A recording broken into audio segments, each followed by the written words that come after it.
guys, welcome back to our YouTube channel. I am Pratishtha and here I am with another video. So आज का topic आपको पता है, लेकिन मैं फिर से रिपीट कर देती हूँ। आज हम बताने वाले हैं कि जैसे हम लोग जो भी कुछ एग्जाम देते हैं उसमें आखिर हम लोग क्यों फेल हो जाते हैं। और ये सिर्फ आपके साथ नहीं होता है, ये लगभग सारे लोगों के साथ होता है। कोई ना कोई किसी न किसी एग्जाम में फेल होता है और उसका एग्जैक्टली क्या रीजन होता है इस बारे में आज हम बताने वाले हैं। तो आइए बाल की खाल निकालते हैं और वीडियो शुरू करते हैं।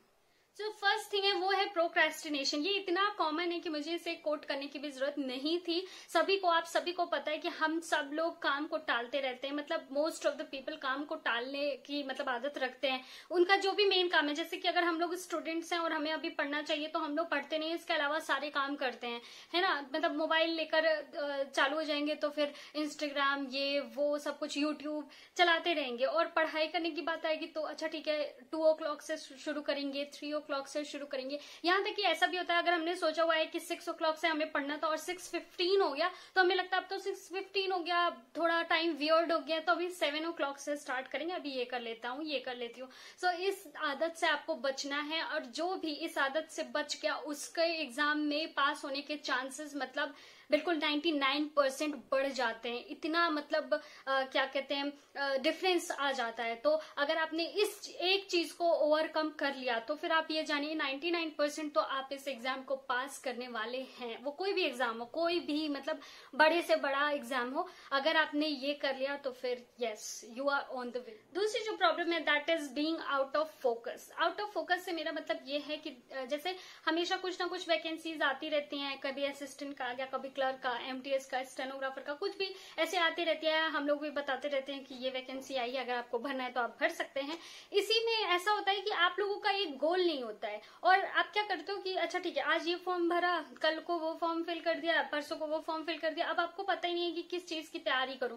और सबसे ज्यादा टेंशन तब होती है जब आपको पता ही नहीं होता है कि नेक्स्ट एग्जाम कौन सा होने वाला है, सबसे पहले कौन सा एग्जाम होगा जिसकी मुझे तैयारी करनी है। ऐसे में आपको क्या करना है, आपको सिर्फ एक वैकेंसी पे फोकस बनाना है। मैं ऐसा नहीं कह रही हूँ कि आप सिर्फ एक फॉर्म फिल करो, आप बिल्कुल जो भी आपको फॉर्म फिल करने हैं करिए, लेकिन एक को मेन रखिए कि अगर आपने एसएससी स्टेनोग्राफर को सोच लिया कि ये मेरा मेन ड्रीम जॉब है जिसकी तरफ से मैं तैयारी करना चाहता हूँ, उसके अलावा आपने स्टेट का स्टेनोग्राफर का एग्जाम या फिर क्लर्क का, एमटीएस का, सीएचएसएल का, सबका भरा हुआ है, भरे रहिए और एग्जाम देने भी जाइए, इसमें कोई प्रॉब्लम नहीं है। लेकिन एसएससी स्टेनोग्राफर को अपने फोकस में रखिए, बाकी सारी चीजें बैकग्राउंड में रहे ठीक है, ब्लर ही रहे ठीक है, लेकिन एक चीज आपकी बिल्कुल फोकस में होनी चाहिए जिसकी तरफ आप तैयारी करो। बीच में और एग्जाम्स आते हैं तो अगर आपकी ऐसी तैयारी रहेगी, जो चीजें उसमें भी कॉमन रहेंगी, तो आपका आराम से उसमें भी नंबर आ जाएगा और इसमें तो आपका आ ही जाएगा।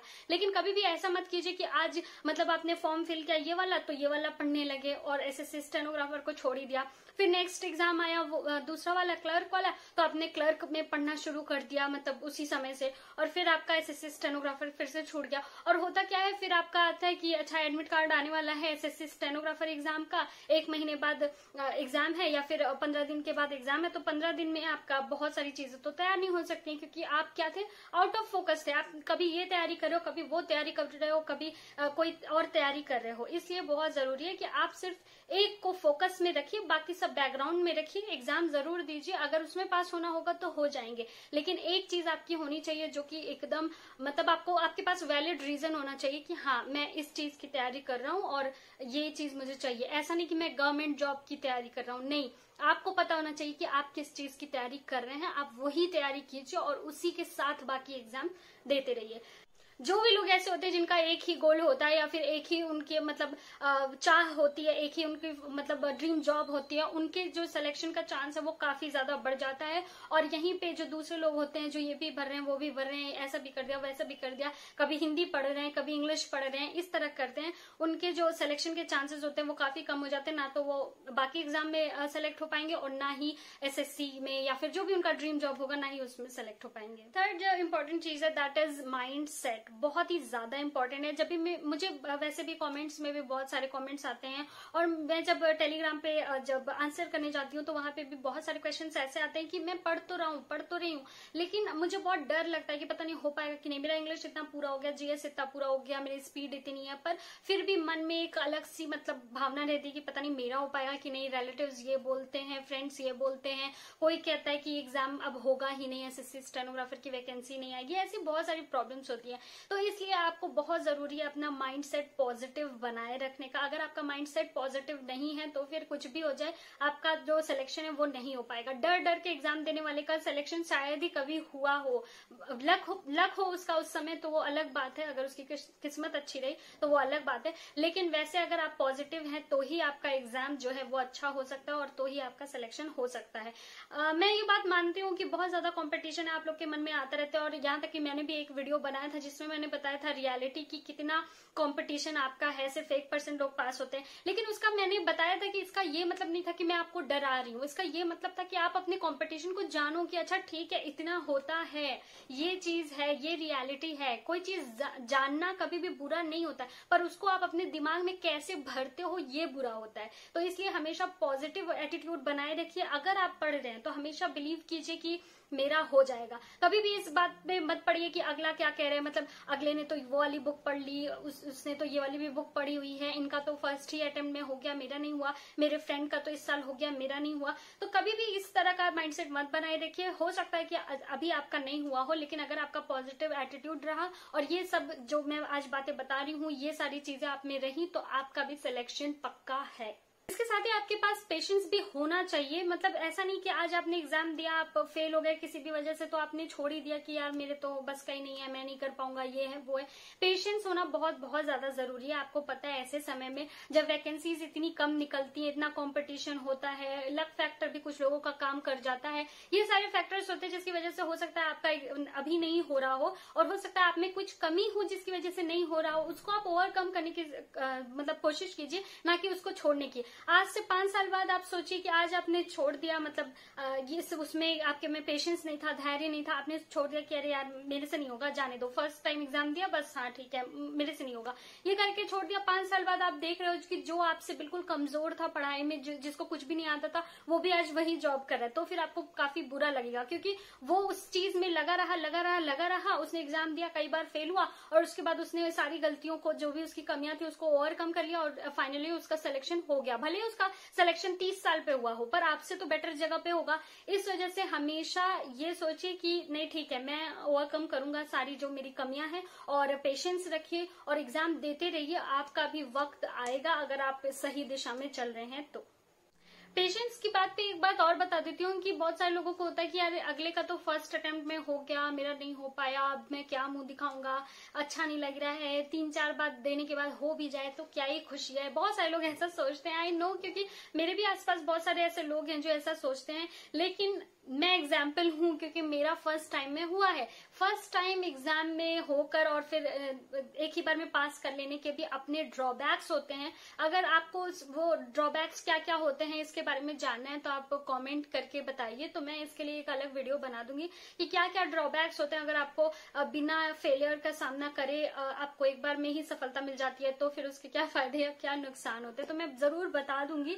लेकिन इसीलिए मैं बता रही हूँ कि मैं इस चीज का एग्जाम्पल हूँ। हमेशा फर्स्ट टाइम में कोई चीज पास कर लेना, कोई चीज पा लेना हमेशा अच्छा नहीं होता है। बहुत टाइम जो फेलियर है या जो सीढ़ी है उससे गुजरना भी बहुत ज्यादा जरूरी होता है। फोर्थ जो चीज है वो है ओवर कॉन्फिडेंस। अभी आपको बहुत सारे लोगों को ये लगेगा कि ओवर कॉन्फिडेंट कौन होता है, सारे लोग तो डरते हैं एग्जाम देने से, और सारे लोग कोई ऐसा फील होता है कि उसका कोई कुछ तैयार नहीं है, ये है वो है। लेकिन ऐसा नहीं होता। बहुत सारे लोग होते हैं जिनमें ये ओवर कॉन्फिडेंस की प्रॉब्लम होती है। देखिए, कॉन्फिडेंस इज ओके, अच्छी बात है, पॉजिटिव एटीट्यूड होना चाहिए, आपको अपने पे भरोसा होना चाहिए, आपको अपनी तैयारी पे भरोसा होना चाहिए, बहुत अच्छी बात है। लेकिन ओवर कॉन्फिडेंस अच्छी बात नहीं है, क्योंकि जब आप यहाँ से यहाँ नीचे गिरते हो ना, अगर आप किसी वजह से पास नहीं हो पाए या अपने में जो गलती है उसको आपने एक्नॉलेज नहीं किया और आप बस बिल्कुल हाइप बनाते चले जा रहे हो और यहाँ से यहाँ गिरोगे ना, तो फिर आपको बहुत ज्यादा धक्का लगेगा, उसके बाद आप शायद उठ भी नहीं पाओ।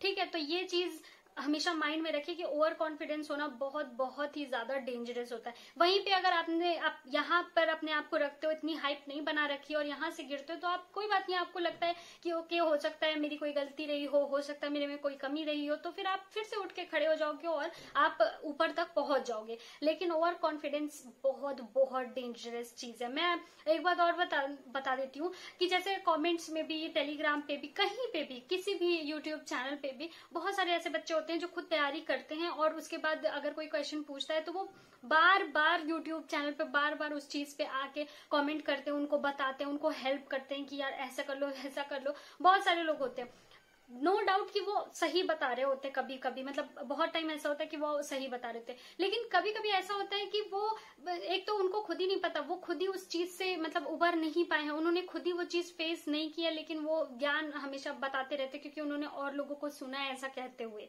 तो ये चीज बंद कीजिए, अगर आप उनमें से हैं तो ये चीज बंद कीजिए। वो जो टाइम आप वेस्ट कर रहे हैं दूसरों को हेल्प करने के चक्कर में, वो टाइम अपने ऊपर लगाइए। और भले ही आप उस समय आराम ही क्यों ना करो, आराम भी बहुत ज्यादा जरूरी है शरीर के लिए, तो आराम कीजिए बजाय दूसरों को हेल्प करने के। जब आप फ्लाइट में भी जाते हैं ना, तो जो एयर होस्टेस होती है या फिर होस्ट होता है, वो बताता है कि पहले आप अपना ऑक्सीजन मास्क लगाइए, उसके बाद दूसरों की हेल्प कीजिए। तो हमेशा अपना ऑक्सीजन मास्क पहले लगाइए, उसके बाद दूसरों की हेल्प करिए। आप अपना टाइम अच्छे से यूज कीजिए, आप आराम कीजिए, आप यूट्यूब पे कुछ देखिए, आपके फ्री टाइम में आप पढ़ाई कीजिए, सब कुछ कीजिए। दूसरों की हेल्प करने से अभी बचिए क्योंकि उससे आपका टाइम ही वेस्ट होना है। अगर आपने एक बार कुछ अचीव कर लिया, उसके बाद आप आराम से हेल्प कर सकते हैं। हेल्प करना बहुत अच्छी बात है। आप एक बार कुछ अचीव कर लीजिए, उसके बाद यूट्यूब चैनल बनाइए, ब्लॉग अपना कोई स्टार्ट कर दीजिए। आप इंस्टाग्राम पे भी बहुत सारी चीजें कर सकते हैं। आप सोशल मीडिया से हटकर भी बहुत सारी चीजें मतलब ऑफलाइन कर सकते हैं। तो आपके पास एंडलेस ऑप्शन होंगे, लेकिन पहले अपनी मदद कीजिए, पहले अपना टाइम जो है उसको अच्छे से यूज कीजिए। और ओवर कॉन्फिडेंस की वजह से ये भी होता है कि हमने हाइप बना रखी है कि वो मुझे तो सारा कुछ आता है, मैंने ये बुक पढ़ ली, मैंने वो बुक पढ़ ली, मैंने ऐसा कर लिया, मैंने वैसा कर लिया, लेकिन बाद में जब एक्चुअल एग्जाम होता है तो फिर आप एकदम अचानक से नीचे गिरते हो, आपको पता भी नहीं होता कि ये क्या हुआ। इससे आप अपनी नजर में भी गिर जाते हो और उसके बाद अगर आपने आसपास इतनी हाइप अपनी बनाई रखी थी तो आप दूसरों की नजर में भी गिरते हो, जो कि आपके मेंटल हेल्थ पे बहुत ज्यादा असर डाल सकता है। और गौरव सर जो IAS ऑफिसर हैं, वो जो वीडियो बनाते हैं, उन्होंने एक वीडियो में अपने कहा था कि जब भी आपको ऐसा लगे कि आपको बहुत कुछ आता है, आपने तो सारा कुछ पढ़ लिया है और अब आप ज्ञान भी दे सकते हो, आप एकदम जो एग्जाम है उसमें टॉप भी कर जाओगे, तो फिर हमेशा आपको एक लाइब्रेरी में जाना चाहिए। वहां पे आपका जो एग्जाम है उस सेक्शन में जाओ और जो उसकी जो मतलब बुक्स होती हैं उसमें उस एग्जाम में जो बुक्स लगती हैं उस पूरे सेक्शन में जाओ और देखो कि क्या आपने सारी बुक्स पढ़ी हुई हैं, क्या आपको सब कुछ आता है। तो हमेशा आपका आंसर नहीं होगा। आपने हो सकता है 15 बुक पढ़ी हो, लेकिन वहां पे 1000 और बुक्स होंगी,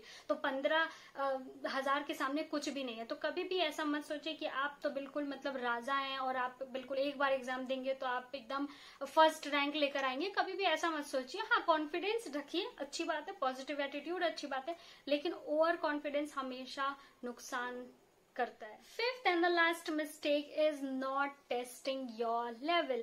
मैं ये शायद 50,000वीं बार बोल रही हूँ और इसी चैनल पे कि अगर आप एग्जाम देने से पहले मतलब जो आपका रियल एग्जाम है उससे पहले अगर आप अपना लेवल चेक नहीं कर रहे हो तो रियल एग्जाम में आपके पास होने के चांसेस 1% ही रहते हैं। मतलब बहुत ही मुश्किल है कि आप फर्स्ट टाइम एग्जाम दो, बस पढ़कर जाओ और एग्जाम दे दो और आप पास हो गए। बहुत ही कम चांसेस है।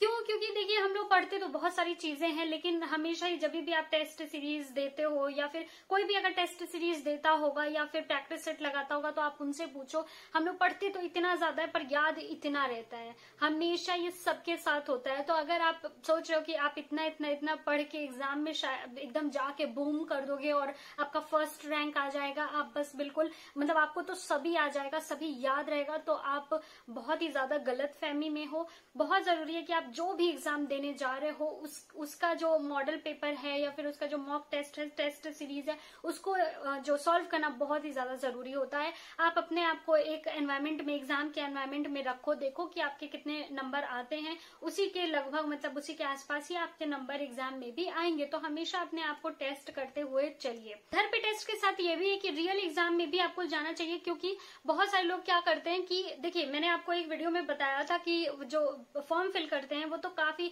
4-5 लाख लोग, 8 लाख लोग, 9 लाख लोग फॉर्म फिल करते हैं, पर एग्जैक्ट कितने नंबर्स जाते हैं पेपर देने के लिए? सिर्फ 1 या 1.5 लाख या ज्यादा से ज्यादा 2 लाख लोग। 2 लाख लोग सिर्फ पेपर देने जाते हैं और जितने बच्चे 7-8 लाख लोग वो क्या करते हैं? नहीं पेपर देने जाते। क्यों? उनमें से ज्यादातर लोगों का तो ये रहता है कि इस बार तो तैयार नहीं है यार, नहीं जाऊंगा, क्या करने जाऊं, इस बार तैयार नहीं है, रहने दो। फिर मैं मानती हूँ कि अगर आपका UPSC है जिसमें आपके अटेम्प्ट्स काउंट हो रहे हैं तो मैं मानती हूँ कि चलिए ठीक है, आपका जो तैयारी थी वो पूरी नहीं थी, तो इसलिए आपने जो अटेम्प्ट है वो वेस्ट ना हो इसलिए आपने नहीं दिया। लेकिन एसएससी जैसे एग्जाम के लिए या और किसी स्टेट एग्जाम के लिए तो कोई जो अटेम्प्ट है वो तो काउंट नहीं होता है। आपका क्या ही नुकसान है, हो सकता है थोड़े पैसे ही आपके लग जाए, लेकिन क्या पता उसी एग्जाम में आपका सिलेक्शन हो जाए। वी नेवर नो कि कब हमारा लक काम कर जाए। बहुत सारे लोगों को लक से जॉब मिलती है, ये हार्श ट्रूथ है कि बहुत सारे लोगों को लक से जॉब मिल जाती है। तो क्या पता कि आपका जो लक लिखा था वो उसी एग्जाम में लिखा था और आपने वो दिया ही नहीं।